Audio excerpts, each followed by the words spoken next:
పవిత్రాత్మ స్వరూపులకు ప్రియాత్మ బంధువులారా, శ్రీ విష్ణు సహస్రనామ స్తోత్ర భాష్యం. అజో మహార్హః స్వభావ్యః అజో మహార్హః స్వభావ్యః జితామిత్ర ప్రమోదనః జితామిత్ర ప్రమోదనః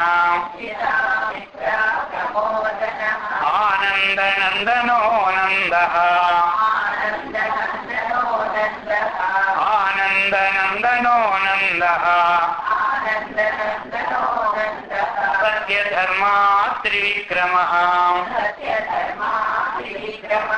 సత్యధర్మా త్రివిక్రమః అజః అజాయ నమః అంటామా.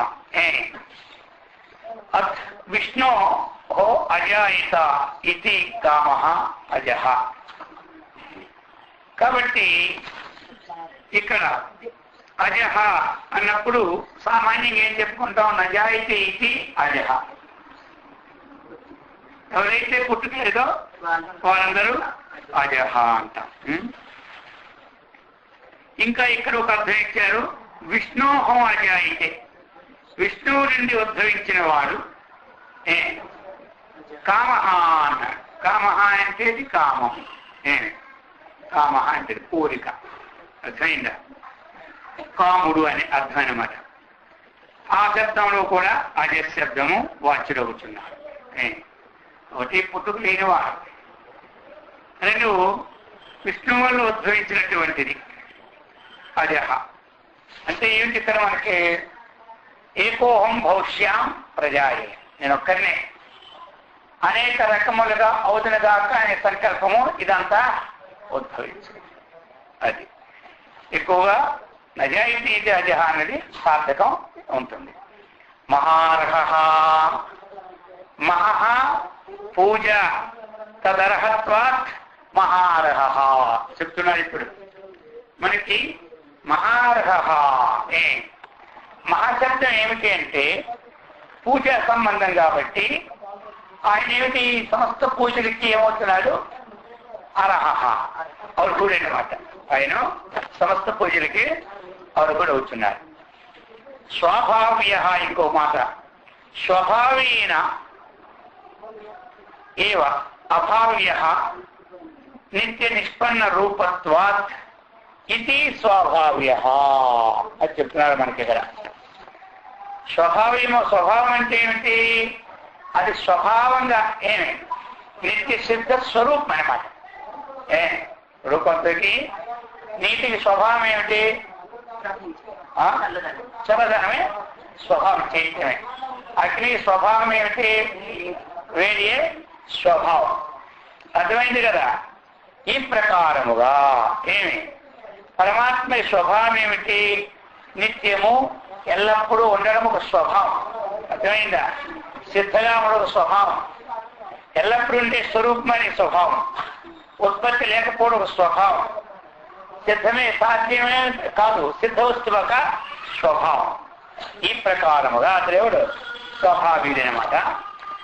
ఇంకా చెప్తున్నారు జితామిత్ర, జిత అమిత్ర అంతర్వర్తినో రాగద్వేషాదయో బాహ్యాచ్చ రావణ కుంభకర్ణ శిశుపాలాదయో ఈయన అసౌ జితామిత్ర. సైన్ కదా, అతను తీసుకెళ్ళండి వేరే. జితామిత్ర, జిత అంటే జయింపబడినటువంటి వాడనమాట అతడు. మరి ఇక్కడ రెండు విధాలు. అంతర్వర్తిన, అంతర్వర్తిన అంటే ఏమిటి? లోపట ఉన్నటువంటివి. బహిర్వర్తిన అంటే బయట ఉండేది, అంతర్వర్తిన అంటే లోపట ఉండేది. కాబట్టి లోపట ఉన్నవంటి ఏమిటి? అక్కడ రాగము, ద్వేషము, ఈర్ష్య, అసూయ, కామము, క్రోధము, లోభము, మోహము, మదము, మాత్సర్యము ఇత్యాదులన్నీ కూడా ఏమి? ఇవన్నీ ఈ శత్రువులు. ఏవి శత్రువులు? ఇవి అంతఃశత్రువులు. అర్థమైందా? ఈ అంతఃశత్రువుల్ని కూడా ఆయన జయించేవాడు. ఆయనకి ఏం ఉండదు, అర్థమైందా? ఇవి మనకే ఇవన్నీ ఆయనకంతా సర్వవ్యాప్తం ఉంటాడు కాబట్టి ఏమీ ఉండదు. అందుకు దానివల్ల కూడా జితామిత్ర అని పేరు వచ్చింది. ఎవరికి? పరమాత్మని. ఇంకా చెప్తున్నారు బాహ్యాశ్చ, బాహ్య శత్రువుడు. మనం బాహ్య శత్రువుల్ని నివారిస్తాం ఎంతో కష్టం చేత. అంతఃశత్రువులు నివారించాలంటే మనకి ఎన్ని జన్మలో పడుతుంది అన్నమాట, అర్థమైందా? అందుకని బాహ్యాశ్చ, బాహ్య శత్రువులు ఎవరంటే కొన్ని ఉదాహరణ ఇచ్చారనమాట. ఎన్నో ఎంతమందో ఉన్నారు. భగవంతుని మీద శత్రుత్వం పట్టిన ఎంతమంది చెప్పండి. అందులో రావణుడు ఒకడు, కుంభకర్ణుడు ఒకడు, శిశుపాలుడు, ఇలాగనే అనేక మంది ఉన్నారు. హిరణ్యకశిపుడు, హిరణ్యాక్షుడు, వీళ్ళందరూ చిత్రుడు బాహ్య శత్రువుడు అనమాట.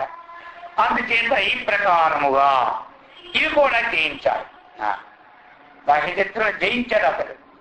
కాబట్టి అంతర్యామ శత్రువులు కూడా ఆయన స్వభావం. అది అంతర్శత్రువులు జయించడం మనకి, ఆయనకి అంతర్శత్రుత్వం అనేది లేకుండా ఉంటుంది కాబట్టి ఈ చిత్తాన్ని శబ్దంలో రెండింటికి చెప్పినారన్నమాట. కాబట్టి ఇప్పుడు మనము కూడా బాహ్యమైన శత్రువు ఉన్నాడంటే ఎప్పుడు మనసు ఎక్కడ పోతుంది? అక్కడికి జనంలో కూర్చున్న ఆయనే, జపంలో కూర్చున్న ఆయనే, ఎక్కడ కూర్చున్నా ఆయన. అందుకని వీలైనంత వరకు ఎవరితో శత్రుత్వం అనేది మనం పెంచుకోకూడదు. అది ఇక మిత్రత్వం కూడా ఎక్కువ మిత్రత్వం అయినా అది అనురాగం మళ్ళీ. అర్థమైందా? ఇదొకలా పనిచేస్తుంది, అదొకలా పనిచేస్తుంది అనమాట. ఇది బంధించి ద్వేషాన్ని ఇస్తుంది, అది బంధించి రాగాన్ని ఇస్తుంది. అర్థమైందా? మనకెవరి శత్రువు కనబడి ఏమవుతుంది? వాడి మీద ద్వేషం కనబడుతుంది, వాడి మొత్తం చూడబుద్ధి తెలియదు, ఇటు పక్క తిప్పేసుకుంటాం వాడు రాగానే. అర్థమైందా? ఇక మిత్రుడు వచ్చాడనుకో ఈ పక్కవాడు కూడా మన దృష్టి కనబడదు, ఇక వాడి మీద పెట్టుకుంటాం. అర్థమైందా? అందుకని ఈ ప్రకారంగా బంధిస్తుంది ఇది, ఆ ప్రకారంగా బంధిస్తుంది అది అనమాట. అందుకని చెప్తున్నాడు జితామిత్ర. ఇంకా ప్రమోదన స్వాత్మామృత రసాస్వాదాత్ నిత్యం ప్రమోదతే. మోదనం అంటే ఏంటి? సంతోషం.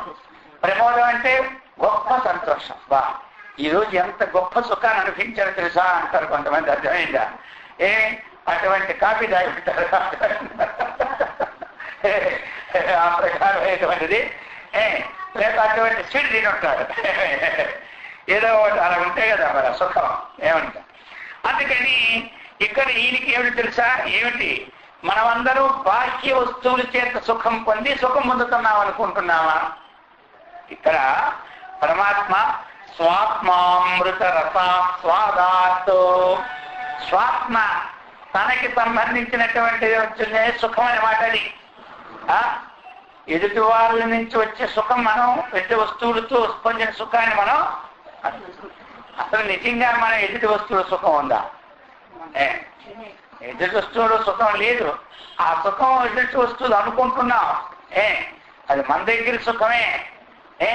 ఎదుటి వస్తువులు తింటున్నప్పుడు సేవిస్తున్నప్పుడు సుఖం వస్తుందని భావిస్తూ ఉన్నా కానీ నిజంగా సుఖం ఎక్కడంటే ఇది చెప్పారు. స్వాత్మామృత రసాస్వాదాత్, తన యొక్క అమృతమే. తన ఎవరు? పరమాత్మ అమృత స్వరూపుడు అనమాట. సుఖం బయట ఉందా లోపల ఉందా అంటే ఏం చెప్పాలి?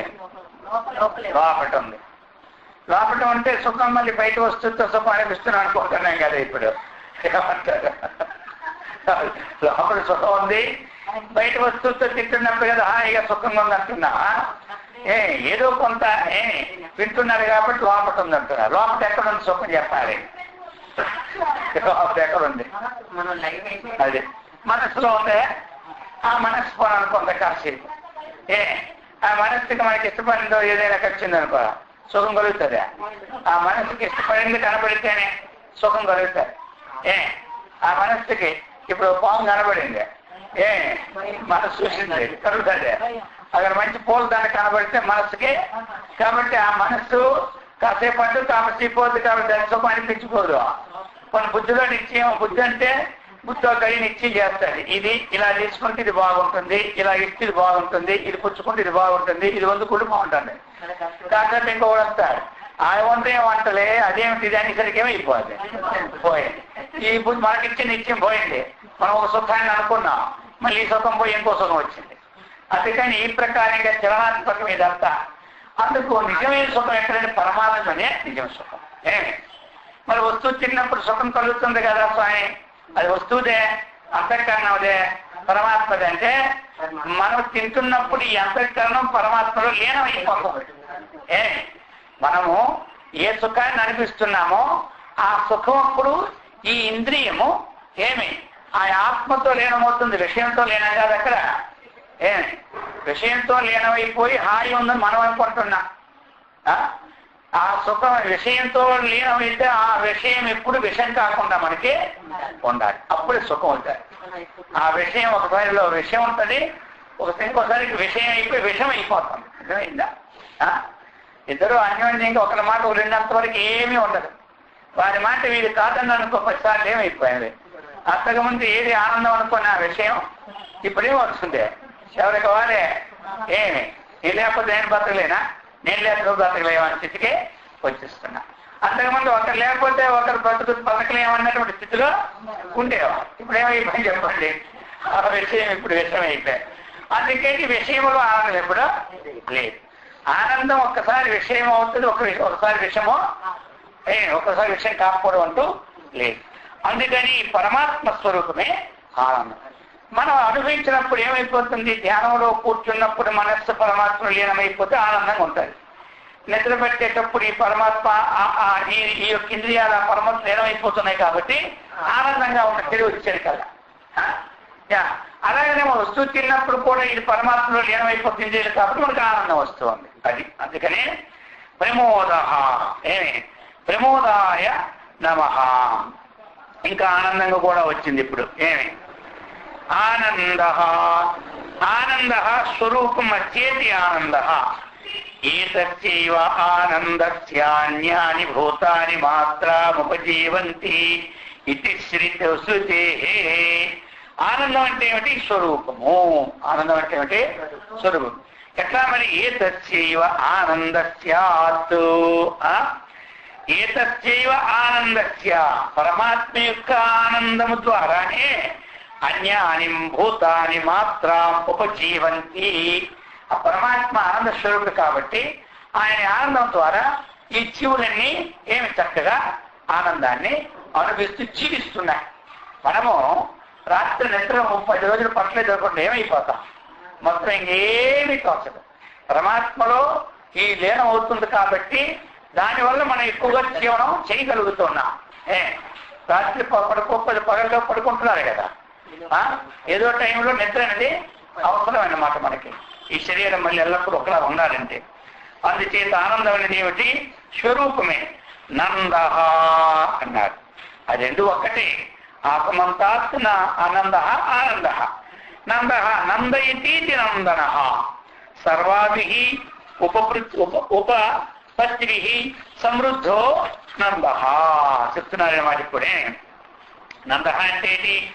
ఇక్కడ పూర్వం నందలు ఉండేవి. నందలంటే ఏమిటి? పెద్ద పెద్ద పెట్టుకుంటుంది, చిన్న చిన్న కొండలు కావు, ఎంతెంత, దానికి కూడా నందలని పేరు. ఆ నూటికి ఇలా వేస్తుంటారు కప్పులు, 10, 20, వాటికి కూడా నందలని పేరు. ఆ విధంగా ఇక్కడ ఏనంది ఇది ఏది? సమృద్ధి అన్నమాట. ఎప్పుడు కూడా సమ్యక్ వృద్ధి, చక్కగా వృద్ధి కలుగుతున్నటువంటి వాడు. అన్నీ నాకు ఏమైనా ఎలా ఉన్నాయంటే అన్ని సమృద్ధిగా ఉన్నాయండి, ఈవేళ నాకు ఏం అవసరం లేదు, పాలు వద్దు, మంచి వద్దు, బాగానే ఉన్నాయంటారు కదా, ఆ పదాల్లో చెప్తున్నాడు. అందుచేత ఇక ఇది ఎలాంటిది? ఇది విషయ సుఖం మనకు ఉందనుకోండి, విషయ సుఖముతో సంబంధం లేకనే తాను ఎప్పుడు ఆనందంగా సమృద్ధిగా ఉంటాడు. అందుచేతనే ఈ ప్రకారముగా మనకి చెప్పుకొచ్చారనమాట.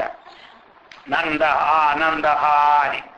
సుఖం వైశికం నా అస్య విద్యతి ఆనంద. యో వై భూమా తత్సుఖం నాల్పే సుఖమస్తి. నా అల్పే సుఖం నాస్తి, భూమ ఆ పరమాత్మయే సుఖస్వరూపుడు అని చెప్తున్నారు. ఇది శృతే సత్యధర్మ. సత్యధర్మ జ్ఞానాదయో అస్తి సత్యధర్మ చెప్తున్నారు. ఇక్కడ ఏమిటి సత్యధర్మ అంటే జ్ఞానాదయ అస్య. ఆ జ్ఞానాదయ జ్ఞానము, అలాగనే వైరాగ్యము, ఆ విధంగా శమదమాదులు, ఇవన్నిటికీ కూడినటువంటి స్వరూపుడు కాబట్టి సత్యధర్మ అని పేరు వచ్చింది. త్రివిక్రమ, త్రయోహో విక్రమా త్రిషు లోకేషు క్రాంతా ఇతి సహ త్రివిక్రమ. త్రీని పదాని విచక్రమే అని చెప్తూ ఉన్నారు. కాబట్టి 3 లోకాల్లో వ్యాపకమైనటువంటి వాడు ఎవరు అంటే ఆ 3 లోకాల్లో ఎట్లా వ్యాపకమయ్యో 3 లోకాలు వ్యాపకమైతే ఇంకో పదం ఇచ్చారన్నమాట. అది 3 పాదాలతో వామనుడు ఏమైపోయినాడు అంతా కూడా తీసుకెళ్లి విక్రమం అంత స్వాధీనం చేసుకున్నాడు. అందుచేత త్రిలోకములు వ్యాపించినటువంటి ఆ వామనుని కూడా మనం ఒకసారి త్రిలోక అంటాం. ఈ ప్రకారముగా ఏమి త్రివిక్రముడు అనే పేరు మనకి ఆయనకి ఏమొచ్చింది. అచో మహార్హ స్వభావ్యోచితామిత్ర ప్రమోదన ఆనందో నందనో నంద సత్యధర్మ త్రివిక్రమ మహర్షి కపిలాచార్య కృతజ్ఞో మేదినీపతి త్రిపదస్త్రిదశాధ్యక్ష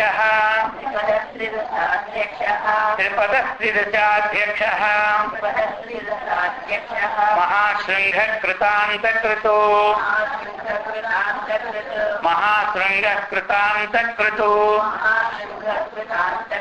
ఇప్పుడు చెప్తున్నారు మహర్షి కపిలాచార్య అని. ఇది సవిశేషణం ఏకం నామమహం చ అసౌర్షిచ్చేది మహర్ష. కాబట్టి ఇక్కడ కపిలాచార్య మనకు ఈ పేరు. కపిలుడంటే ఎవరు? శుద్ధ సాంఖ్య శాస్త్రాన్ని చక్కగా రచించినటువంటి వారే కపిలాచార్యుడు. అందుకని ఆయన ఏకనామ అంటే కృష్ణ. కృష్ణం అంటే ఏమిటి?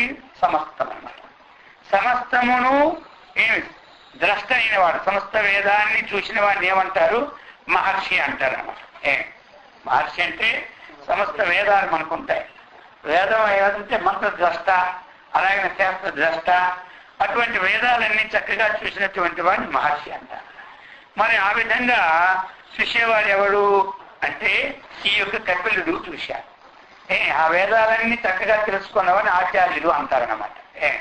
ఆ ఆచార్యుడు ఆ కేవలం చూసేవాడిని కాకుండా చూసినటువంటి విషయాలని తన ఆచరణలో పెట్టుకునే వాడిని ఆచార్యుడు అంటారు. ఈ ప్రకారముగా మహర్షి అని పేరు వచ్చిందనమాట. ఆయన ఎవరు? కపిలుడు. ఆయన ఆచరణలో పెట్టుకున్నాడు కాబట్టి కపిలాచార్య మహర్షి కపిలాచార్య. అయితే ఆయన సాంఖ్యం అంటే ఏమిటి? 24 తత్వాలు ఈ శరీరం ఉన్నది, ఆయనకున్నది. ఆయన ప్రకారంగా 20 తత్వాలంతా మనం. ఒకటి ఏమిటి? ఆయన మొట్టమొదటి అవ్యక్తము అన్నమాట. అవ్యక్తమైనా లేక ప్రధానమైన ఒకటే. అవ్యక్తాత్ మహత. అవ్యక్తం అండి మహత్వ పుడుతుంది. ఆయన మహత్ అంటే మనం బుద్ధి అంటాం, అదేనమాట. మహత అహంకార. మహత్ నుంచి ఏం పుట్టింది? అహంకారం. అహంకారం నుంచి పంచ జ్ఞానేంద్రియాలు, పంచ కర్మేంద్రియాలు, పంచ తన్మాత్రలు, మనస్సు.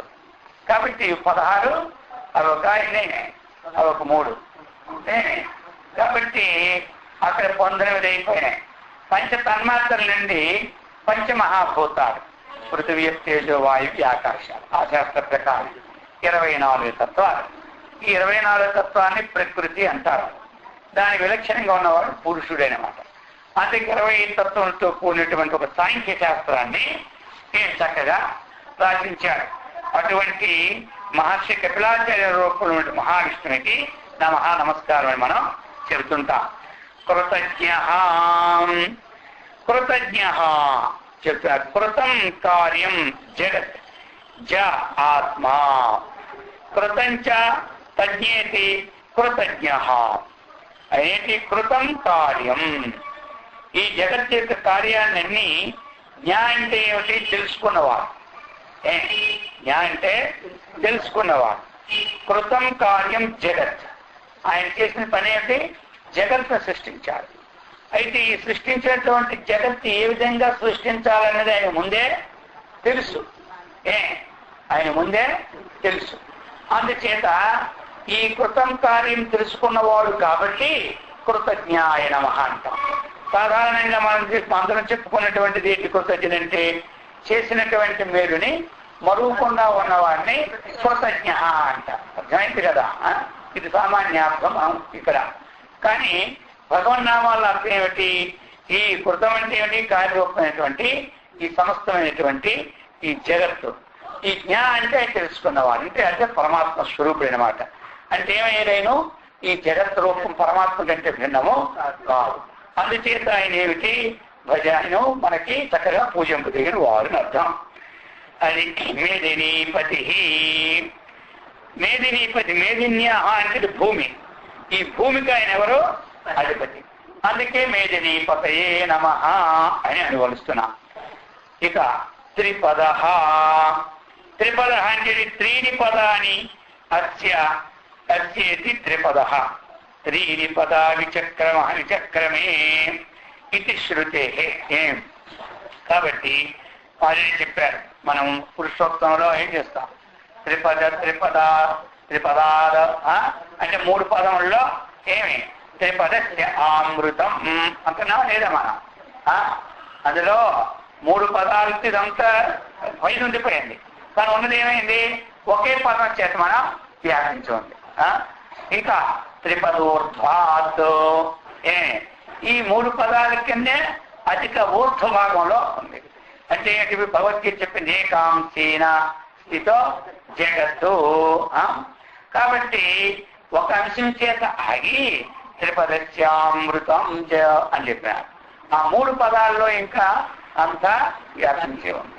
అందుచేత ఇక 2 విధాలు అనమాట. ఒక పదం చేతనే ఇదంతా ఉంది, 3 పదాలు ఇంకా అమృత స్వరూపంలోనే ఉన్నటువంటి వాడు అని ఈ ప్రకారముగా మనకి త్రిపద త్రీని పదా విచక్రమే అని శాస్త్రం అనమాట. ఇది చెప్తున్నారు. త్రిపదా ఇక త్రిదశాధ్యక్ష. ఎప్పుడైతే మరి ఈ త్రిదశ ఇక్కడ త్రిదశ అన్నప్పుడు చెప్తున్నారు 3 అవస్థలు అనమాట. జాగ్రత్త, స్వప్నము, సుషుప్తి. తాసాన్ అధ్యక్ష. వాటన్నిటికీ ఇతర అధ్యక్షుడు కాబట్టి ఏం చెప్పారు? త్రిదశాధ్యక్ష. ఇక్కడ జాగ్రత్త స్వప్నములో ఉన్నటువంటి అధ్యక్షుడు అంటే ఎవరు? అదిత ఈ క్షణం అంతా కూడా చక్కగా చూచేవాడిని అధ్యక్షుడు అంటారు. కొద్ది నిద్రపోయిన అధ్యక్షుడు అంటారా? అన్ని చూసిన వాడినే అది. అందుకే అధ్యక్షులు ఆమె చేస్తా. వారు ఒక అసిస్టెంట్కి ఇచ్చి పోతుంటారు. ఇప్పుడు వచ్చింది మాట అధ్యక్షులు అలా కాకుండా అన్ని చూసుకోవాలన్నమాట. అందుకని జాగ్రత్త విషయాలన్నీ ఆయన తెలుసు. స్వప్నంలో ఏమో జరుగుతుందో అది తెలుసు. సుషుప్తిలో ఎలా నిద్రపోతుందో అది కూడా అంటే తెలుసు. ఈ 3టికి ఆయన అధ్యక్షుడైనాడు. మహాశృంగ చెప్తున్నారు. ఇప్పుడు మనకేమిటి? మహాశృంగ. మహతి శృంగి ప్రళయాంబోధో నామం బద్ధ్వా చిక్రీడైతి మహాశృంగ చెప్తున్నారు. ప్రళయకాలంలో ఏం చేస్తున్నారు? మనకి ఒక మత్స్యరూపై ప్రళయకాలం ఉంది. మత్స్యరూప అయిపోతారు. అయిపోయి ఇక్కడ తన మహాశృంగాన్ని ఒక నావనం మహాశృంగం అనే ఒక నావనం అందులో ఉంచి దాంట్లో విహరిస్తూ ఉంటుంటారనమాట. కాబట్టి మహాశృంగ అంటే మహాశృంగమున నావన అనమాట అది. కాబట్టి నావన బంధిస్తారు. ఎక్కడ బంధిస్తారు? నావ బంధించడానికి ఏదో ఒకటి ఉండాలి కదా. ఒడ్డులో కడితే ఉండాలి. అలాగే గొప్పదైనటువంటి శృంగం అనమాట. ఆ శృంగానికి నావన కడతాడు. కట్టి అందులో విహరిస్తుంటారు. అంటే ఏమిటి? మహాప్రలయములో అంతా ఐక్యమైపోయినా తను మాత్రం చక్కగా పరమాత్మ స్వరూపానికి ఎప్పుడు నష్టం లేకుండా విహరిస్తారని అర్థం అనమాట. మరి అటువంటి మహాప్రలయం ఎవరు ఉంటారు అంటే మార్కండేయుడు కూడా మహాప్రళయంలో ఆ యొక్క అంతా మునిగిపోయిన ఆయన ఒక నావ మీద ఉంటాడని చిరంజీవి కదా, బ్రహ్మ 7 సార్లు చిరంజీవి అన్నారు కాబట్టి ప్రళయకాలంలో ఉంటాడని ఒక అర్థం అన్నమాట. ఈ ప్రకారంగా మనం తెలుసుకోవాలి. అంతగా తెలుసుకొని అందరూ కూడా ఈ యొక్క తత్వాన్ని చక్కగా అవగాహన చేసుకోవాలి. స్వరూపాన్ని ఒకసారి విన్నాం మనం కాబట్టి ఆ విష్ణు సహస్రనామం ఉన్నటువంటి పుస్తకాలు కూడా వచ్చిన పుస్తకాలు కూడా మనం తీసుకోవాలి. తీసుకుని ఆ వచనాన్ని అప్పుడప్పుడు చూస్తూనే ఉంటుంటారు. చూస్తూ ఉంటుంటే విష్ణువు యొక్క స్వరూపం మీద మాకు చక్కగా అర్థం అయిపోవాలి. ఆ లలితా శాస్త్రాలు చదివినప్పుడు కూడా ఆ లలితా స్వరూపం కూడా మనకు చక్కగా అర్థం అయిపోవాలి. ఎప్పుడు అర్థం అవుతుంది? ఈ వచనము ఇదంతా పరమాత్మ యొక్క స్వరూపాన్ని వర్ణన మాట. ఎవరి నామాలైనా ఎవరి యొక్క పరమాత్మ యొక్క స్వరూప వర్ణనే మనకి. కాబట్టి ఆ ఏకోహం అసలు ఒక్కడే అనేక దేవతలుగా మనకి వచ్చి ఉండాలి. సరే, ఆ దేవతా విశేషాలన్నీ స్తుతి చేస్తున్నాం. ఆయన చేసే గొప్ప గొప్ప పనులన్నీ మనం ఈ ప్రకారంగా ఒక శ్లోక రూపంలో స్తుతిస్తున్నాం, నామరూపంలో ఆయనకి పూజిస్తూ ఉన్నాం. అందుచేత ఈ స్తోత్ర స్వాధ్యాయం వల్ల ఏమిటి? మనకి ఇష్టదేవత యొక్క అనుగ్రహం కలుగుతుంది. స్వాధ్యాయం వల్ల ఇష్టదేవత అనుగ్రహం కలిగితే ఏమి లాభం? మనం ఏమనుకుంటే మనసులో ఆ కోరికలన్నీ తీరుస్తాం. అందుకని పారాయణ వ్యర్థం కాదు. అందరూ పారాయణ నేర్చుకోవాలి. ఇప్పుడు మధ్యాహ్నం అందరూ గీతా పారాయణ రోజు నేర్చుకుంటూ ఉన్నారు. కొత్త వాళ్ళందరూ రండి, నేర్చుకోండి. నేర్చుకుంటే పనికి వస్తుంది. కాలం ఎలాగైనా గడిచిపోద్ది. నేర్చుకున్నా కాలం గడిచిపోద్ది, నేర్చుకోలేకపోయినా కాలం గడిచిపోద్ది. ఇక ఏది లేకపోతే ఎలాగా ఉంది కదా, టీవీ పట్టుకుని ఆన్ చేస్తే ఇక అది ఎప్పుడు ఉంటూనే ఉంటుంటాయి. ఇవి నేర్చుకోవాలి. ఇవన్నీ ఒక్కసారి రాదు కదా. అందుకని లలితా శాస్త్రం నేర్చుకోండి, విష్ణు శాస్త్రం నేర్చుకోండి, గీత నేర్చుకోండి. ప్రతిరోజు భోజనాలు అయిన ప్రతిరోజు కార్యక్రమం ఉంది 2 నుంచి 3 మధ్యలో. కాబట్టి వస్తూ ఉన్నారు కొంతమంది. మిగతా ఎవరైనా రావాలనుకున్నారు కూడా వచ్చి నేర్చుకోవచ్చు. కాబట్టి అందరూ కూడా ఈ విధంగా నేర్చుకొని అందరూ సత్కర్మనిష్ఠులై, భగవద్భక్తులై, ఆత్మవిజ్ఞాన సంపన్నులై, బ్రహ్మానందముతో విరాజిల్లినట్లు ఆ గురుదేవుడు శ్రీకృష్ణ పరమాత్మ మనందరికిచ్చి సదా రక్షించుగాక. ఓం సహనావతు సహనో భునక్తు సహ వీర్యం కరవావహై తేజస్వినావధీతమస్తు మా విద్విషావహై. ఓం శాంతి శాంతి శాంతి. హరి ఓం తత్సత్తు.